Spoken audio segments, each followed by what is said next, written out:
नमस्कार दोस्तों, मैं राकेश मेहरा आप सभी का वेलकम करता हूं। तो दोस्तों, इस बार झड़ी लग चुकी है वैकेंसी की। एसबीआई क्लर्क होने को है, आईबीपीएस क्लर्क होने को है, आरआरबी पीओ क्लर्क होने को है, और रही सही कमी थी आरबीआई भी आ गए। आरबीआई भी आ गए दोस्तों। मैं बोल रहा हूं, मैंने 15-16 साल के करियर में भाई मैं क्या ही बोलूं, रिजर्व बैंक ऑफ इंडिया भी आ गया। ये 2025 नहीं है भैया, ये गोल्डन ईयर है जो पता नहीं कितने जन्म लेने के बाद तुम्हें नसीब होने वाला है। मैं 15-16 साल से देख रहा हूं एक साथ आरबीआई, एसबीआई, आईबीपीएस, आरआरबी कभी नहीं आए, अभी आ गए। तो आ जाओ दिखाते हैं क्या क्या है इस वैकेंसी के अंदर।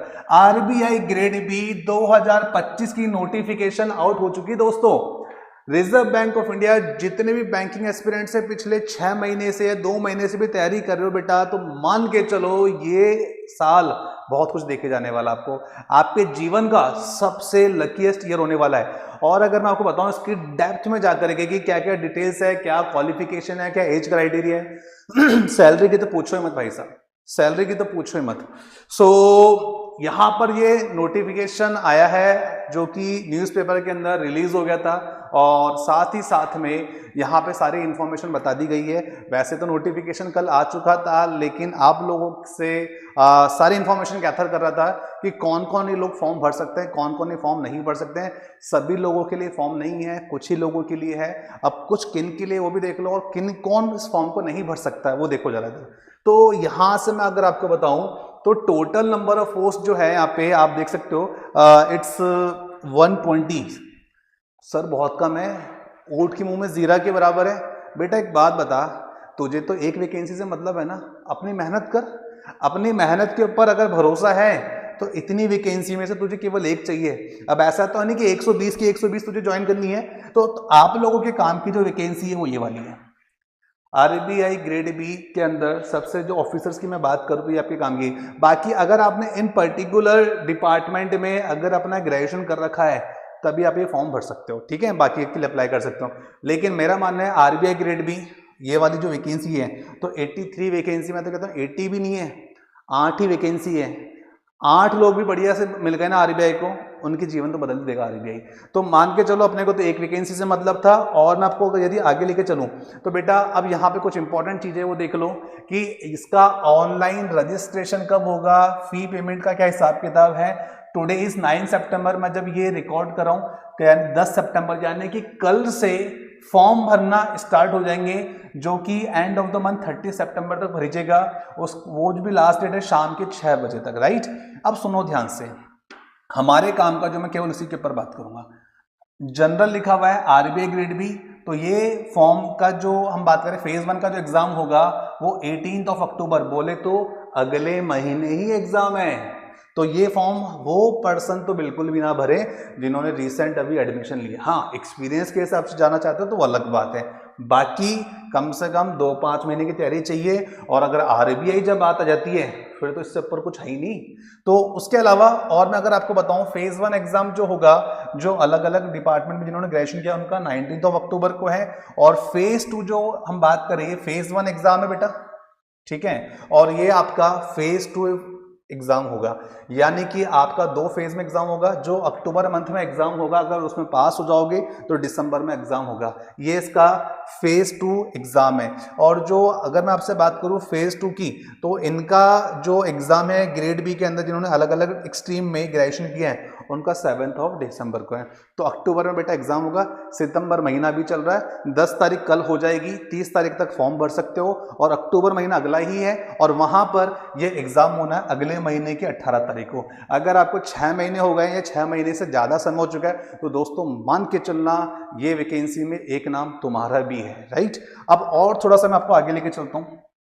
अब यहां पर थोड़ा सा आपको सब्जेक्ट्स के रिगार्डिंग क्या मार्क्स डिस्ट्रीब्यूशन है वो बताऊंगा, लेकिन उससे पहले थोड़ा सा ये बता देते हैं कि सर फॉर्म को कौन कौन भर सकता है, उसके रिगार्डिंग थोड़ा सा बता दीजिए। तो दोस्तों मैं आपको बताना चाहूंगा कि जिन भी स्टूडेंट का एज जो है 21 से 30 ईयर तक का एज है वो ये वैकेंसी के लिए अप्लाई कर सकते हैं, वो लोग ये फॉर्म भर सकते हैं। और रिलैक्सेशन जो दिया गया है वो एक्सपीरियंस के व्याप पर भी होगा। और उससे बड़ी बात वो सब छोड़ो, आप तो एज 21 से 30 साल वाला व्यक्ति भर सकता है। एजुकेशन क्वालिफिकेशन में सुनना बहुत ध्यान से, कौन भर सकते हैं और कौन नहीं भर सकते हैं, वो बात अब आ रही है।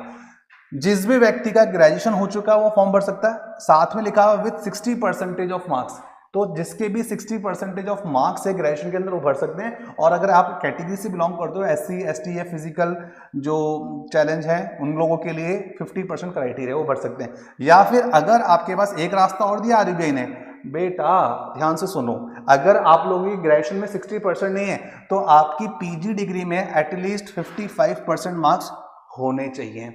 ग्रेजुएशन में 60% अंक हो आपके पास में, वो फॉर्म भर सकते हैं। अगर ग्रेजुएशन में नहीं है तो आपकी पोस्ट ग्रेजुएशन डिग्री में एटलीस्ट 55% ऑफ मार्क्स होने चाहिए, तभी ये फॉर्म आप भर सकते हो, राइट।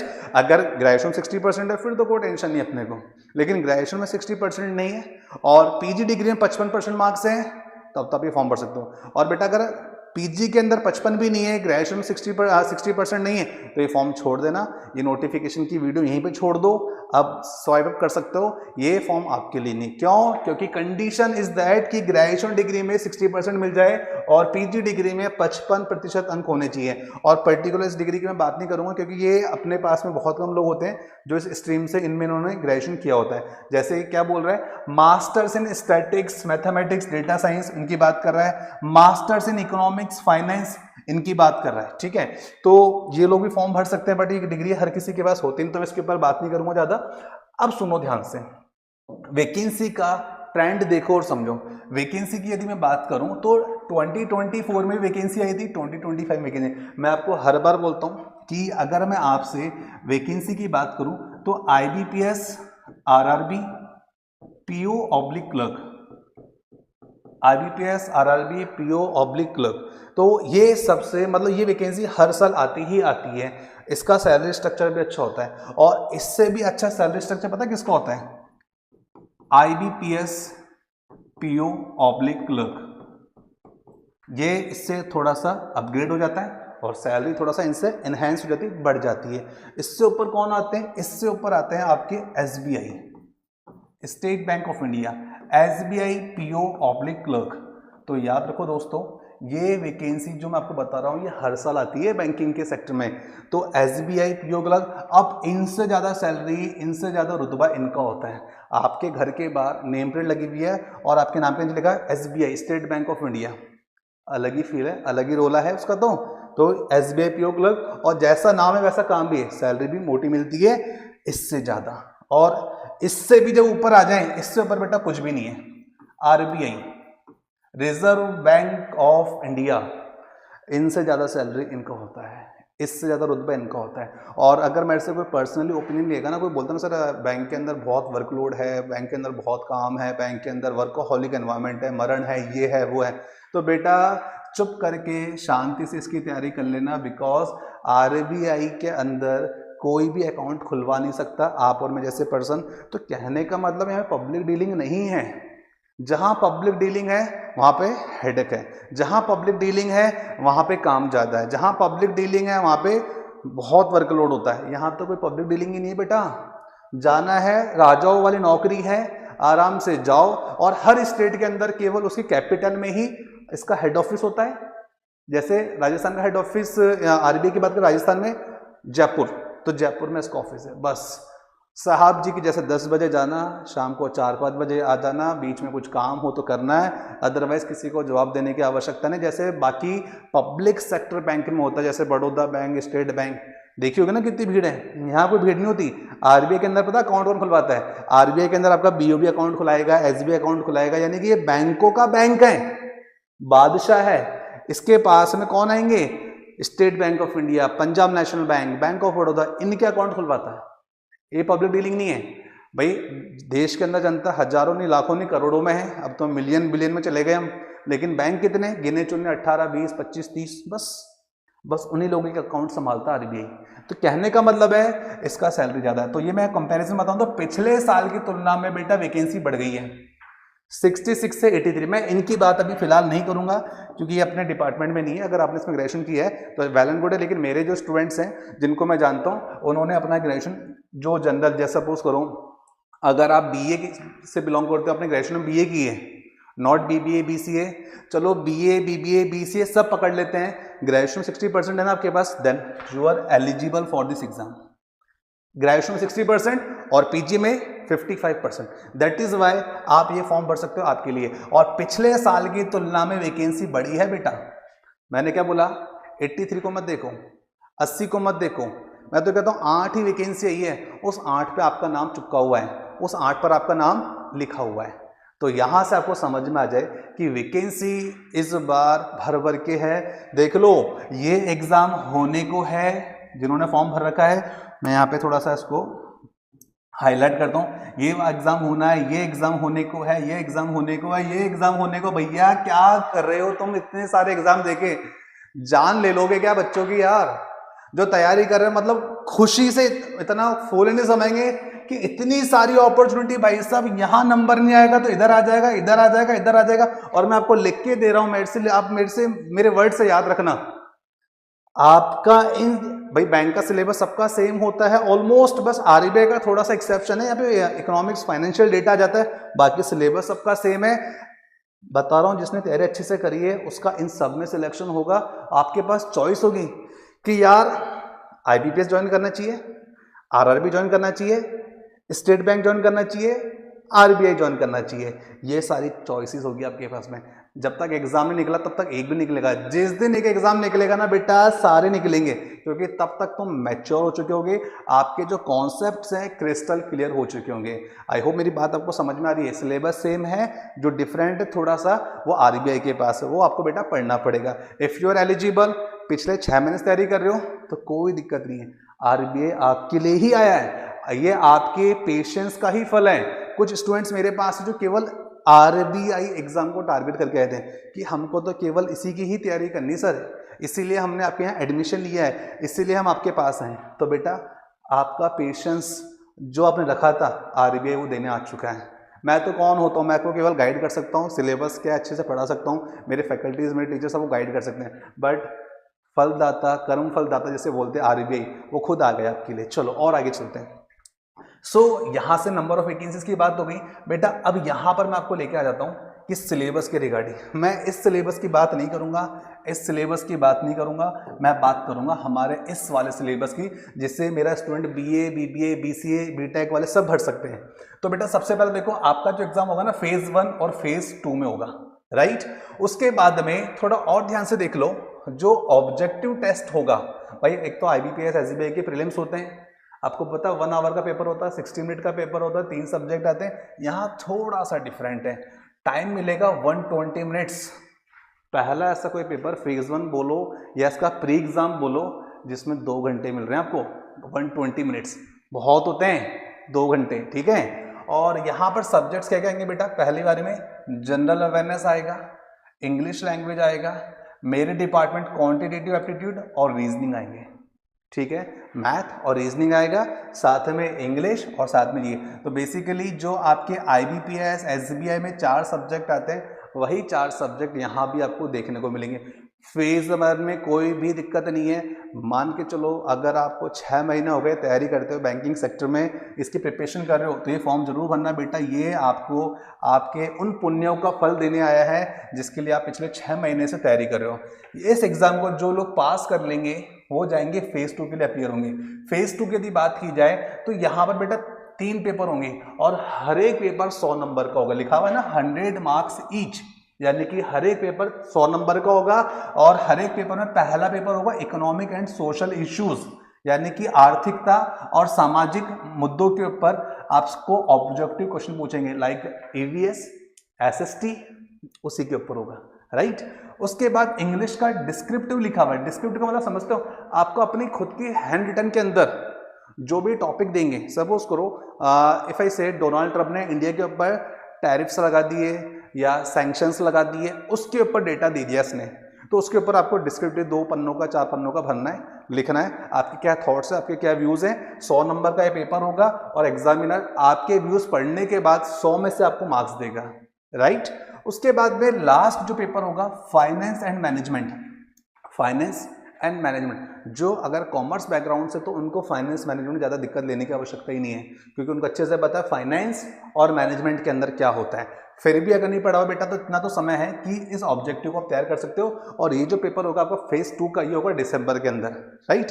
तो अभी अपने को सारा फोकस इस पे लगा देना है, ठीक है। जैसे एग्जाम खत्म हो जाएगा, अक्टूबर नेक्स्ट मंथ में ही है, और नेक्स्ट मंथ में एग्जाम होने के बाद नवंबर है, दिसंबर है, लगभग 1.5 से 2 महीने का समय आपके पास रहेगा। चाहो तो अभी से तैयारी करना स्टार्ट कर दो, क्योंकि अगर आप मॉक टेस्ट लगाते हो तो मान के चलो ये अगर आपके क्लियर है तो आपको बाकी चीजों पे इन पे दिमाग लगाना है, ठीक है, जो चीज आपने नहीं पढ़ी।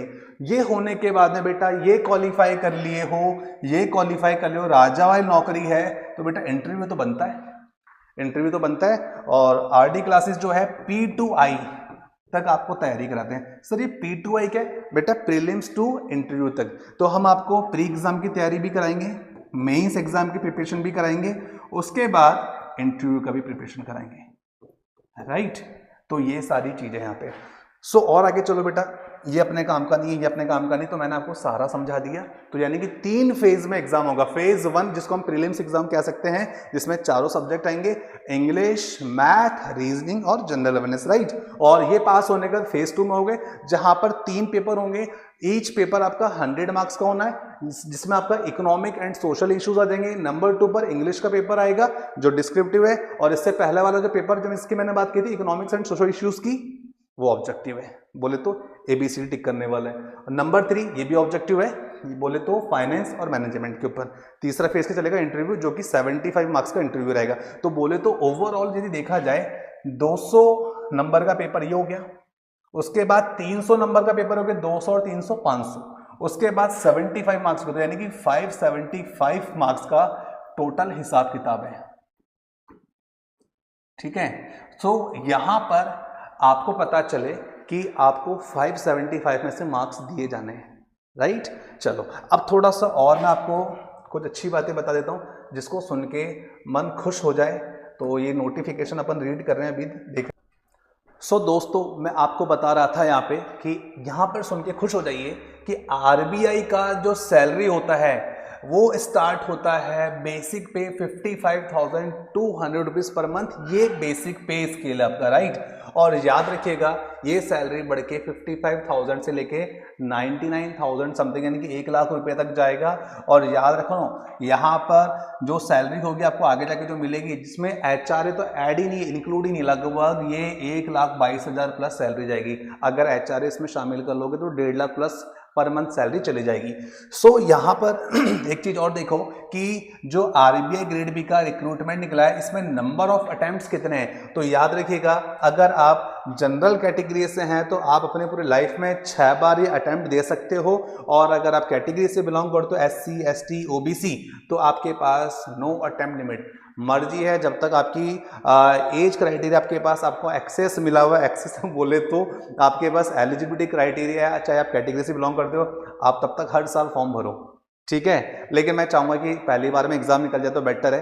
हर साल कौन वेट करेगा, कौन तैयारी करेगा, इतना समय किसी के पास नहीं होता है। मैं चाहूँगा कि पहले अटेम्प्ट में आपका एग्जाम निकल जाए। तो दोस्तों यहाँ पर फिलहाल के लिए मैंने आपको बता दिया जनरल कैटेगरी के लिए 6 अटेम्प्ट्स हैं, और अगर SC ST OBC और दूसरी कैटेगरी होते हैं तो आपके पास में 9 अटेम्प्ट है, इधर 6 अटेम्प्ट है। अब यहाँ से मैं आपको डायरेक्टली लेके आ जाता हूँ जहां से शुरू किया था, वापस वहीं पे। तो दोस्तों RBI ग्रेड बी आ चुका है। ऐसा सुनहरा अवसर, ऐसा सुनहरा मौका दोबारा नहीं मिलेगा। तो फॉर्म भर दीजिए, और कल से ही फॉर्म भरना स्टार्ट हो जाएंगे। और कल मेरा जो सबसे फेवरेट डे है, जो स्टूडेंट को सजेस्ट कर दूँ, वो है वेडनेसडे। तो कल की तारीख में आपको ये फॉर्म भरना है, वेडनेसडे को सभी फॉर्म भरने चाहिए। ऐसा क्यों? क्योंकि बुद्धि और युक्ति के दाता गणेश जी भगवान के बारे में आप सबने सुना ही है। तो सीधी सी बात है, अगर उनके आशीर्वाद से ये फॉर्म भरा जाता है वेडनेसडे को, तो मैंने जितना ऑब्जर्व किया है उन सबके एग्जाम क्वालिफाई जिन जिनने वेडनेसडे को भरा है। आई डोंट नो बात सच है कि नहीं, लेकिन मैं इस चीज़ में फेथ रखता हूँ, बिलीव रखता हूँ। तो कल वेडनेसडे है और कल से ही इस फॉर्म का रजिस्ट्रेशन स्टार्ट हो रहा है। तो मैं चाहता हूँ पहला रजिस्ट्रेशन आपकी तरफ से होना चाहिए। बिकॉज इसका फायदा पता क्या है, एक बार फॉर्म भरने के बाद माइंड सेट होता है कि मैंने फॉर्म भर दिया, अब मुझे तैयारी करनी है। और कुछ लोग बोलते हैं यार अभी तो बहुत टाइम है, 30 तारीख है लास्ट डेट, देखी जाएगी हफ्ते भर। जब आप फॉर्म भरोगे ना उसके बाद आप तैयारी में लगोगे। और एक बार आपने फॉर्म भर दिया, आपका माइंड बोलेगा नहीं बेटा ये गोल्डन अपॉर्चुनिटी है, अब मुझे ये फॉर्म भर दिया, अब इसकी तैयारी में लगना है। इसलिए मैं बोल रहा हूँ जितना जल्दी हो जाए फॉर्म भर के फ्री हो जाओ। कल वेडनेसडे है, कल से रजिस्ट्रेशन स्टार्ट हो रहा है, हो सकता है ये वैकेंसी केवल आप ही के लिए हो। जो डिले करेगा तो ऊपर वाला भी तुम्हारे लिए डिले कर सकता है, तो ऐसी अपॉर्चुनिटी अपने को नहीं छोड़नी है। तो इसी के साथ मैं इस नोटिफिकेशन को एंड करता हूं।